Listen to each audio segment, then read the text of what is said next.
Rebuilding the nations, ever challenging but refreshing. Hello again. We have just come to the end of our exciting series on rebuilding marriages. During this time, we have created 21 30-minute programs which represent foundational material for teaching and instruction and for building, or better still, rebuilding our marriages in this nation. And now we move on to another exciting area of our lives, which is the whole area of work. Work is a big thing, whether we are thinking of individuals, families, communities, or nations. It's a big thing all around. And during this series, which I'll be calling Working God's Way, I invite you again to come and join us as we explore what God thinks about work, how we can participate in work, the ethics of work, and all the truth that will help us to begin to develop in this area of work, which I believe is very, very significant for our lives in these nations. So come and join me as we discover the truth about work and then find ways of how to apply this so that our whole working lives will begin to feel the impact of the power of God's revelation in this nation and beyond. God richly bless you as you join me. I'm going to be starting a new series which I will call Working God's Way. And the first one, I'll be looking at the foundation for work. Work is a huge part of our lives. If you think about the time that we spend on work in an ordinary day, it is massive. The actual work schedule is about 8 hours, but if you add on the 2 or 3 hours that you need to get through all the traffic to work, and then another 2 hours back, you're really talking about 10 to 12 hours of our waking lives. We spend it on this activity called work. A huge part of our life like this could not possibly be outside the province of God. He didn't give us a life that is meant to be divided into a small part, a small section that we probably spend time on, maybe on a Sunday morning or whatever, worshiping Him, and then a massive part like this left totally under some other kind of control. So working God's way is a crucial thing that we need to look at. And we want to begin by looking at the foundations for work. First of all, we can describe work as an intentional, physical, mental, or spiritual activity that we engage in for the purpose of accomplishing a task. It is usually the labor by which a person earns his livelihood. Work is universal. Every country you go into, every nation, every community, you will find people at work, either paid directly by other people who have employed them, or they are engaged in their own work, trying to make a living out of whatever surrounds them.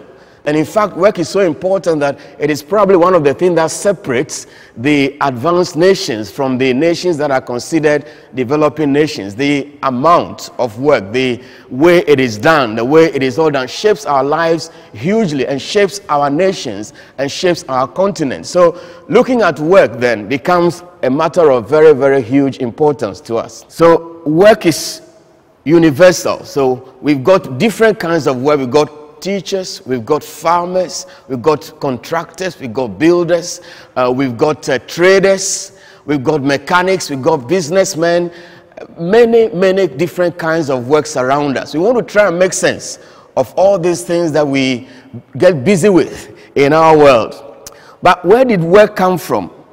Origin of work. Whose idea was it? Where did we as a human race learn this from? And of course, what's the point of work? And what was it meant for? Well, we are often reminded of the many big organizations that are interested in work worldwide. For example, the International Labor Organization, the ILO of the United Nations, our own labor unions, and many governments who speak about creating jobs and all manner of things which are good and excellent.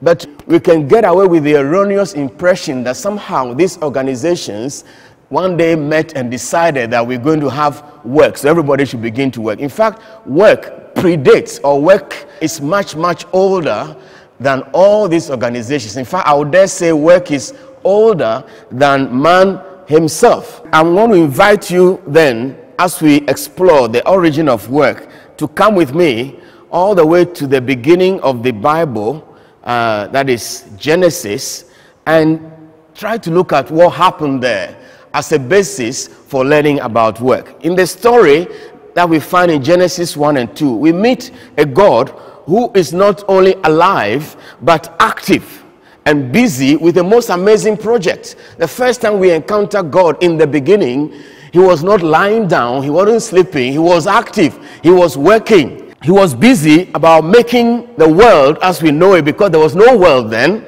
and not only our world as we know it, but the expansive universe, which we are still discovering bit by bit as the years roll by. In fact, he created it out of nothing in a matter of 6 days.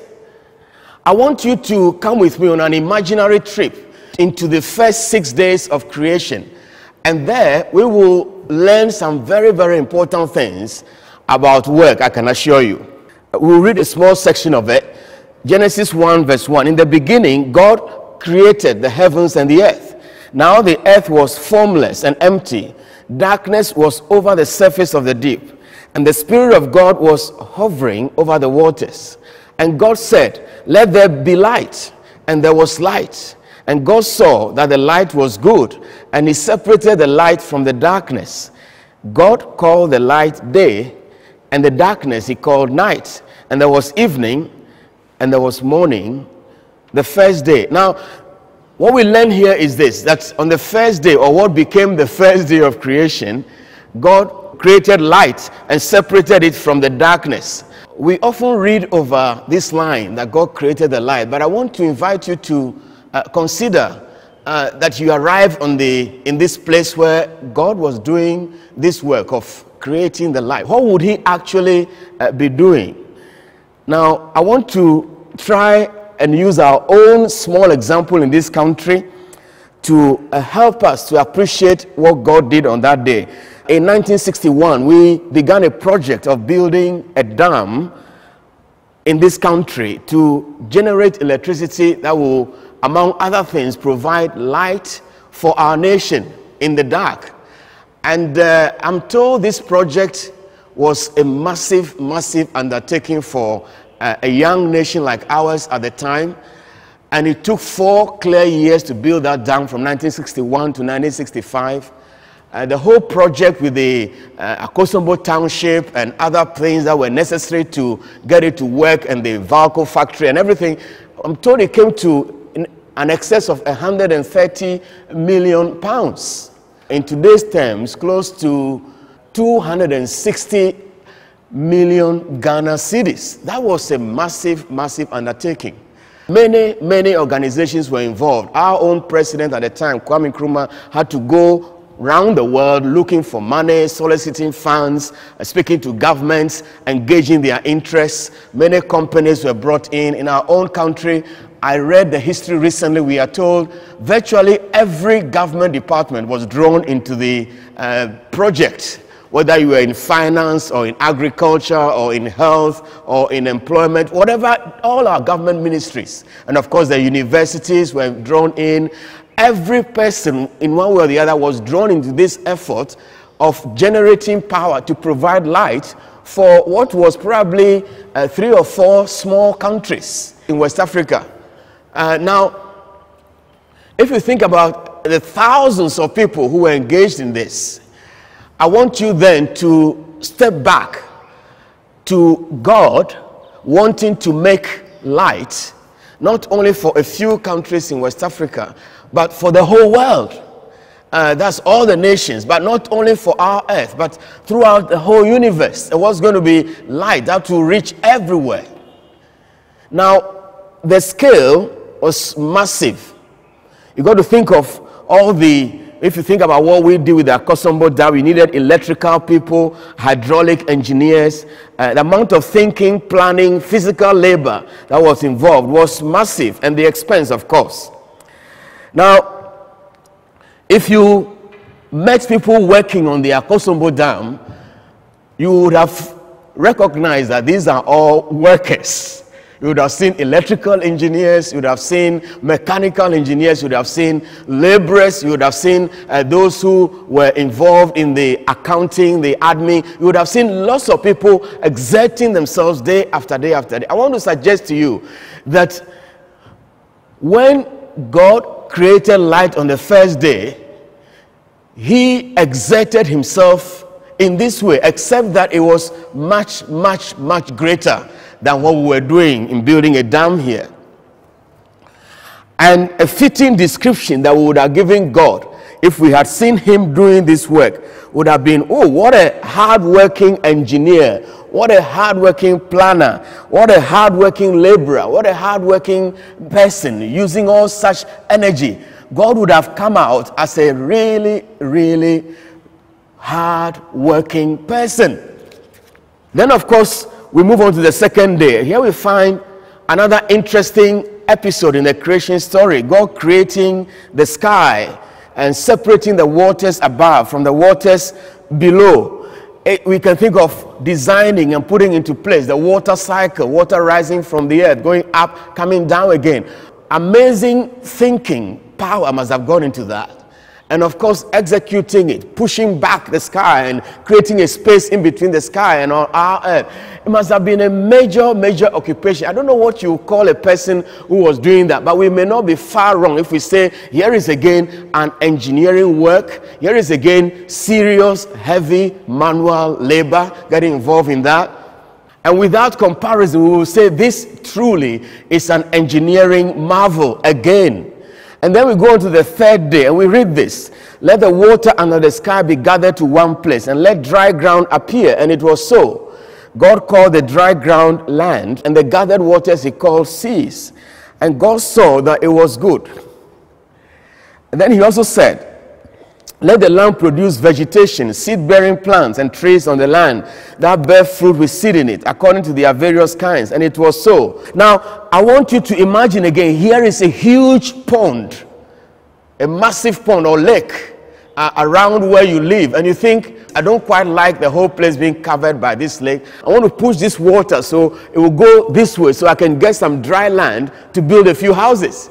Now, I want you to then multiply that by a whole earth covered with water, and God now has this job of trying to create dry ground, which means he had to push the water aside. I think the Dutch people can identify with this very much. They don't have enough land for their country. In fact, they have hardly any land for the whole country of Holland, and they spend a lot of their effort trying to push the water away so they can build a few houses. As a matter of fact, they have to work overtime, constantly keeping this water away from coming onto their land and flooding their houses, but they're very, very good at it. Now multiply that 10, 100,000 or a million times, and you see the magnitude of the work that God had to do. He had to shift the water aside and then create dry ground. And then soon after that, once the dry ground appeared, it was almost like God abhorred a vacuum. So he said, let there be plants of every kind, seed-bearing plants and trees on the land that will bear fruit. And so he began what we would say a massive farm. So in addition to qualifying as the greatest engineer, we now find him immediately revealing himself as a greatest farmer of all. He planted the trees. He planted the seed-bearing crops. He is the God who made all the plants that we see today. Any farmer listening to me will know how hard it is to plant a few acres of farmland and tend them and cause them to grow. We're talking about the whole earth, most of it now being covered with trees and vegetation of every kind. This was a work beyond comparison. God emerges here as the greatest farmer of all. Now we move on to the fourth day, and what do we see God busy with? We are told he created the great lights and set them in the skies. Let there be lights in the expanse of the sky to separate the day from the night, and let them serve as signs to mark seasons and days and years. and let them be lights in the expanse of the sky to give light on the earth. And it was so. We told God made the sun, the greatest of all the lights, and then the moon, and obviously the other stars as well.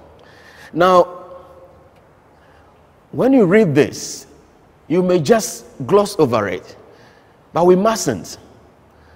When I think of God creating the sun, I think of someone who has gotten to an advanced stage of building a house and now invites the electricians in to put the lamps in the ceiling and along the corridors and just provide light for this house. We are told God made two great lights, the greater light to govern the day and the lesser light to govern the night. He also made the stars. And so we are thinking here now of the solar system, the amazing engineering marvel called the solar system, with the sun in the center, with the planets going around, with the earth going around the sun. Now, I want you to think for a minute. It wasn't a haphazard job at all. God had to position the sun in a place where it is able to deliver light and power to the right places that needed this light.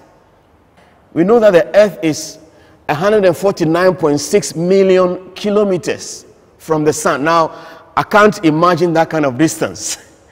But I am told also that if the earth was just about an extra 50 kilometers away from where it is, everything would have been frozen on the earth. No life would have been possible. And I'm also told that if it was 50 kilometers closer to the sun, everything would have been burnt and scorched and consumed by the power or the energy that is released from the sun. So what we are saying here is the earth is at the right place to receive the right voltage of power and energy from the sun so that it can continue being the earth and sustaining life as we know it. This is wonderful. This is amazing. This is wisdom beyond measure. When God made them all. And then of course he arranged for the earth to be going around the sun and the earth itself to be rotating on its axis at an incredible speed that we are not aware of. The earth we own, which seems rather quiet and silent, is rotating at a furious speed of 1,675 kilometers every hour. That guarantees us to have our day and night with precision every day. So God did not only position the lights in the skies at the right distance. The arrangement was done so well that if you think about it, the time that he switches on the lights when daylight comes, and when he switches it off when darkness comes to us, is with such precision that we can always have our days and always our nights, just as he promised it will be. So you see, we are encountering a God of amazing wisdom and knowledge, and a God who did all things well indeed. If we had left this in the hands of any group of people to control when this light comes on and goes off, you can imagine what it would have been like.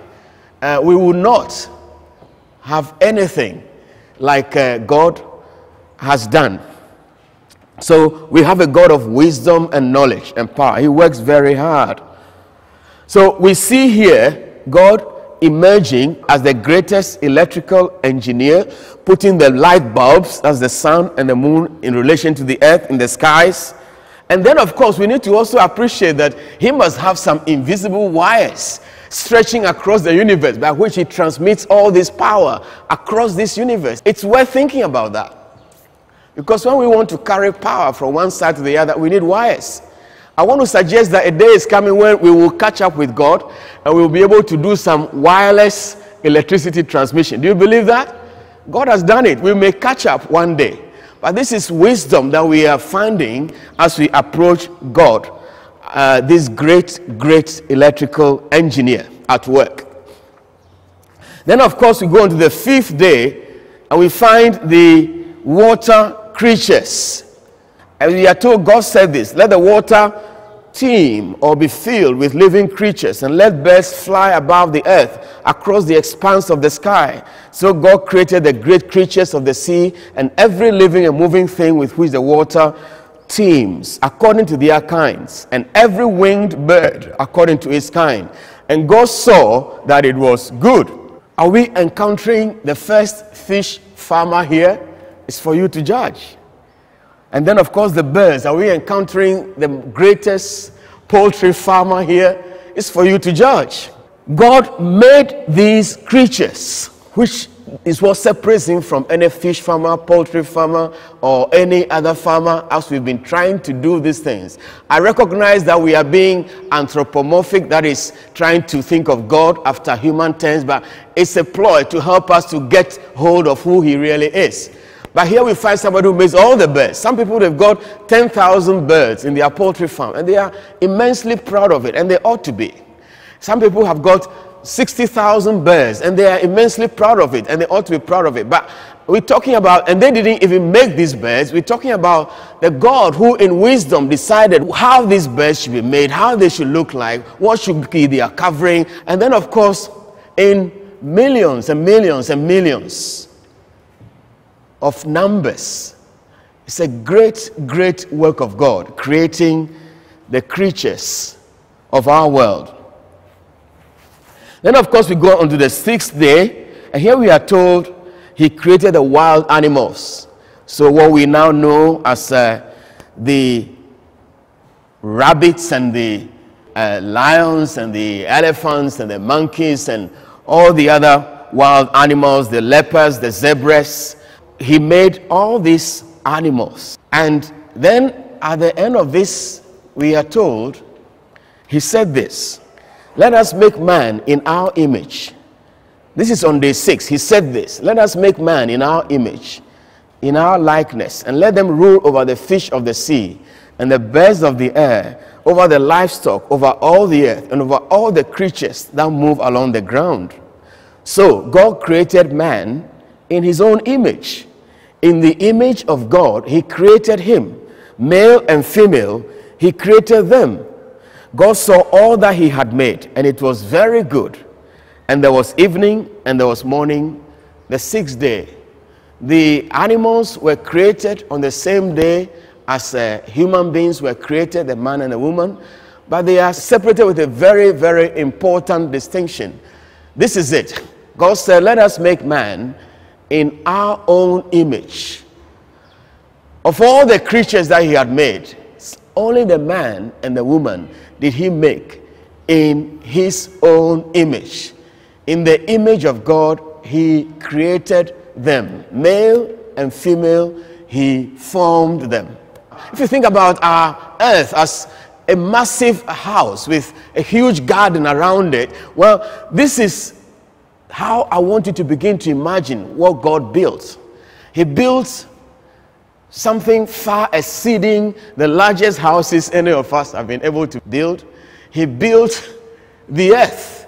Beyond that, he built the universe. Massive, massive proportions. So God poured out his energy and his skills and his wisdom and his time into creating all that surrounds us, as we've been looking at.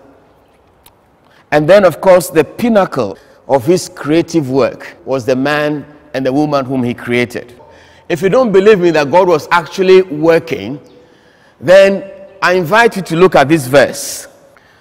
By the 7th day, God had finished the work. Did you hear that? He had finished the work he had been doing. So on the 7th day, he rested from all his work. And not only does God call what he was doing work, he also gives us a very, very important hint about what he was doing, that he needed a rest. God Almighty needed a rest. It's the first time and probably the only time that we hear God wanting to get a rest, which tells us that the work of creation was massive. The work of creation was huge. the work of creation was exhausting. The work of creation has such a huge impact, or God poured himself out so much that he needed to have a rest. So he took a whole day off. We will come back to this another time. So if you were present during the first 6 days of creation, and you had the privilege of watching God at work, bringing everything into being, you would have ended up giving many descriptive names to God according to what we think in our world right now. He clearly will emerge as a fantastic mechanical engineer, a great electrical engineer, an amazing hydraulics engineer, somebody who also puts on laborers' clothes and pushes the water back so that he can have some dry ground. He will emerge in our descriptions as a big-time farmer with masses and masses or unlimited acreage of things that he had planted. He would emerge as a poultry farmer with a massive, massive poultry farm, and of course the animals. If we take all this into account, we will see that God would have emerged as someone who pioneered all the kinds of works that we do on the earth today, and perhaps much more, as we shall discover.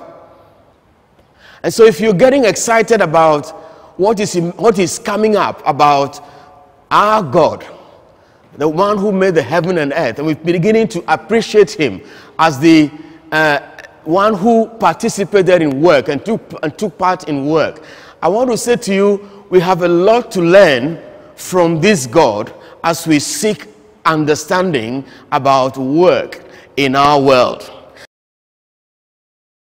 Hello viewers. Over the past few weeks, we've been bringing to you Rebuilding Marriage on our Rebuilding the Nation TV program. I'm sure you all agree with me, one of the greatest strongholds that affects every nation is the whole area of marriage. Failing marriages or failed marriages have become a big problem, and unfortunately, even the church has not been spared.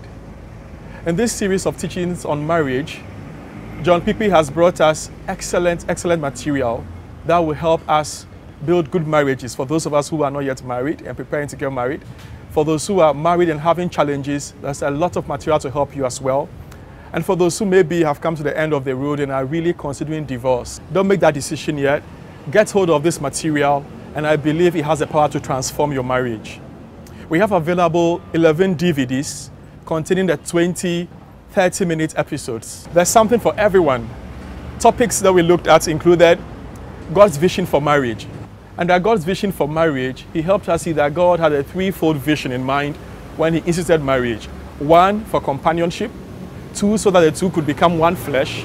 And then 3, to demonstrate a mystery of God himself. Then there was the teaching on the marriage ceremony itself, where John helps us see that it does not have to be a burden on the couple that's getting married, but he suggests very practical ways in which we can do our marriage ceremony so they are both honoring to God and yet very pleasing to the people involved as well.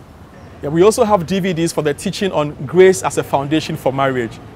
Excellent teaching on how the grace of God, if properly understood and worked out in our lives, will be the surest foundation for building solid, excellent marriages that are a blessing to both the people involved and to the whole nation as well. We also have DVDs on the teaching on preparing for a great marriage, which was an interactive session with students at the University of Ghana. Really good teaching on how to prepare for a great marriage. Very good for young people and single people who are yet to get into the whole exciting adventure of marriage. And then there is the DVD on resolving conflict. If you are having difficulty in marriage, well, get this DVD and you learn that it's normal, it's to be expected. And in this teaching, John also helps us with ways in which we can resolve conflict in marriage. So the conflicts come in to really rather build up the marriage and make it good instead of destroying the marriages. Get a copy of this and it might just save your marriage. Then finally, he brought to us the excellent teaching on love and submission in marriage. In our modern post-Beijing world, it can be very difficult to work that out, even in Christian homes. The whole area of love and submission. How does it work out without the power struggles and all that? Well, get these DVDs. Watch every one of them. I recommend that you watch them together as husband and wife. You can also get copies for your friends who you know will benefit a lot from this. Why not even get it for small groups? Get a copy of these DVDs, invite a few friends together, watch it together, discuss it, and see how God will use these resources to bless your marriage, thereby blessing your community and our nation at large. Now, for each of these topics, we also had discussion times, which we called Rebuilding Talk Time with John Kpikpi. All of these are also available on DVDs, where you can really listen to in-depth explanation for some of the things he taught during the Rebuilding Marriage teachings. Now, I really want to recommend that you order a full set of DVDs, 11 DVDs in all, covering 20 excellent teaching on rebuilding marriages. Ordering the whole set of DVDs attracts a great discount. I believe that these DVDs are packed with truth that has the power to transform marriages in our nation. As we rebuild marriages together, be a part of it. Get a set of DVDs, order some for your friends as well, and let's rebuild marriage in our nation. God bless you.